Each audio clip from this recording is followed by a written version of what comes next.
Halo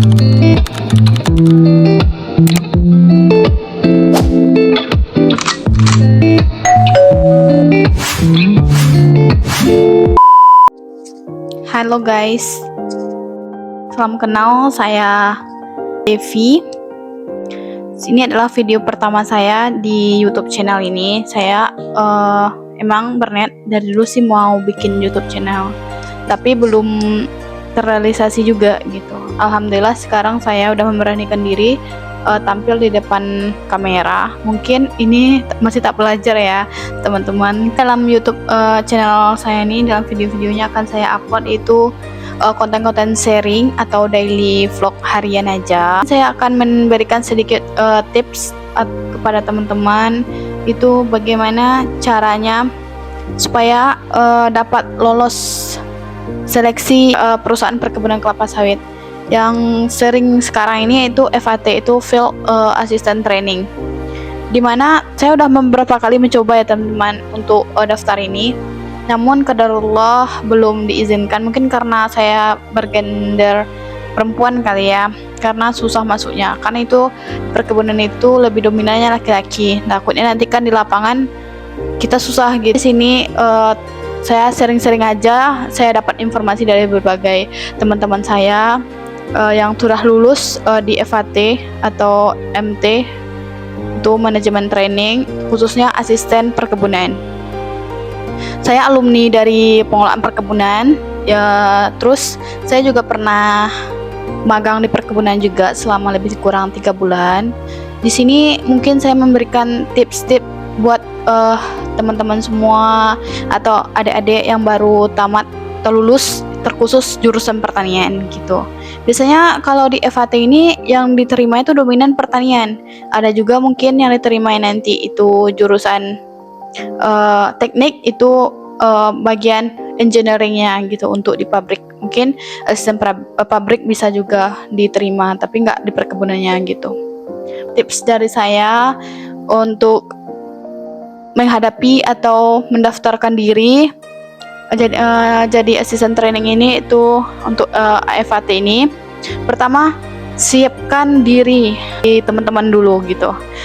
Bagaimana mentalnya, fisiknya, apakah kuat? Tanyakan dulu apakah kuat untuk bekerja di perkebunan kelapa sawit, karena perkebunan kelapa sawit ini di sini tuh dominan lebih keras teman-teman gitu. Jadi mental kita diuji, fisik kita diuji gitu, semua kita diuji.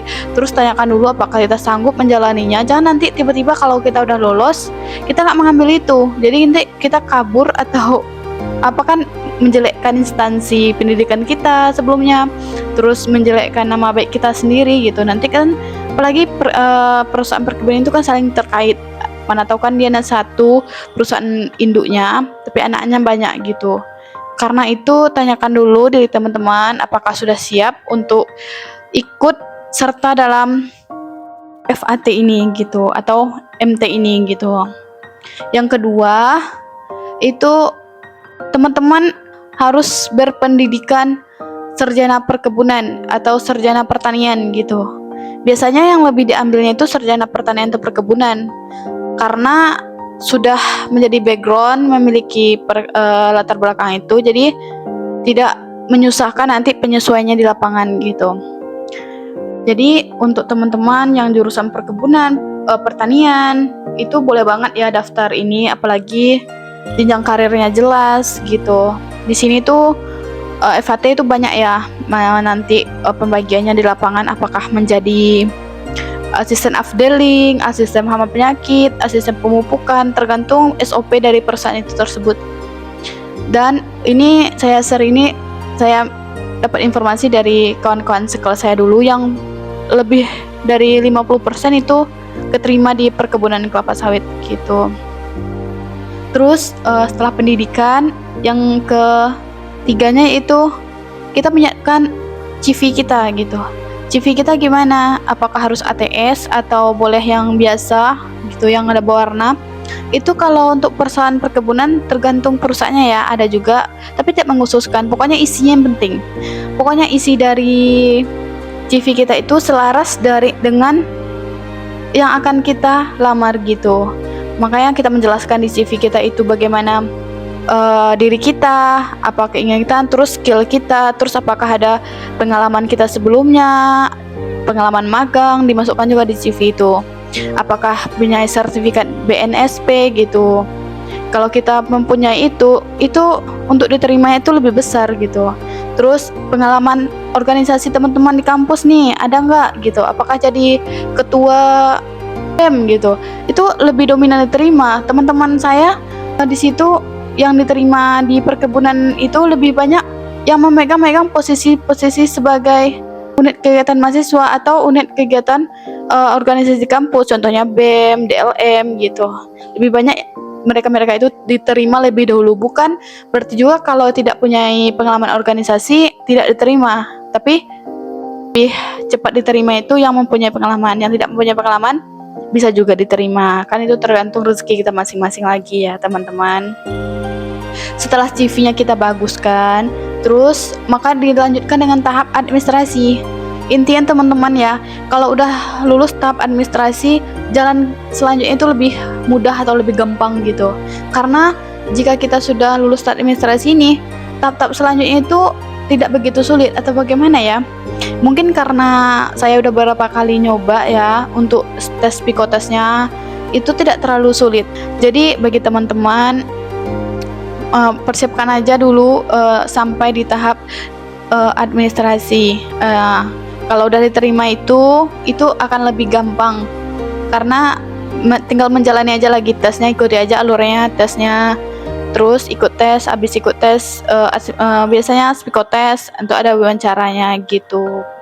Pokoknya bagi teman-teman itu adalah 3 tips dari saya untuk tahap awal ya, lulus FAT ini gitu.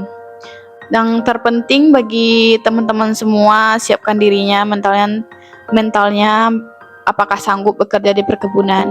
Nanti mungkin saya akan bahas lagi di video selanjutnya itu bagaimana benefit yang kita dapatkan kita kerja di perusahaan perkebunan kelapa sawit.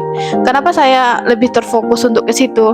Karena background saya di situ teman-teman. Jadi saya lebih memahami itu daripada bidang-bidang yang lain gitu. Mungkin di sini saya juga bekerja, ini tempat kerja saya, tapi bukan di bidang perkebunan kelapa sawit ya, atau bukan di bidang pertanian gitu. Mungkin doain aja teman-teman ya supaya saya diterima di bidang ini. Background saya sebenarnya saya sangat ingin diterima sih, tapi karena belum rezekinya gitu. Ya, untuk teman-teman semua yang baru lulusan, baru fresh graduate gitu, jangan putus asa untuk mencoba berbagai lowongan pekerjaan yang ada. Daftar aja semuanya, daftar aja dengan background kita yang kita miliki. Pokoknya coba semuanya dari juru manapun gitu, dari sisi manapun gitu. Coba buka lo yang Asian Agri, buka, kita coba gitu. Nanti kalau teman-teman mau dapatkan informasi lebih lanjut tentang lowongan kerja ini, bagaimana nanti kan tiap perusahaan tuh beda-beda teman-teman. Kriteria yang diterimanya, umpamanya kan PT Asian Agri, PT Sampurna Agro, PT Kas Group atau Fish Resort gitu. Itu semuanya mempunyai kriteria masing-masing bagaimana kandidat yang akan mereka terima gitu. Mungkin nanti di part selanjutnya saya akan bahas bagaimana cepat diterima di PT-PT yang akan teman-teman minati itu. Mungkin teman-teman bisa tulis di kolom komentar apalagi yang akan saya share di sini. Dan semoga video ini bermanfaat untuk teman-teman dan menjadikan amal jariah buat saya berbagi ilmu, walaupun sedikit ya teman-teman. Saya berbagi ilmu, bukan menggurui, bukan bukan sok lebih tahu ya teman-teman. Mungkin kalau ada salah-salah kata dari saya, itu datangnya dari saya sendiri. Jika kebenaran mungkin itu datangnya dari Allah gitu. Oke teman-teman, jangan lupa subscribe YouTube channel saya ini supaya teman-teman mendapatkan tips-tips terbaru dari saya seputar pekerjaan di perkebunan kelapa sawit ataupun di bidang lain, atau mau lihat daily saya sehari-hari atau nanti cerita gimana keseharian saya, bisa ya teman-teman. Baik, Sampai jumpa teman-teman.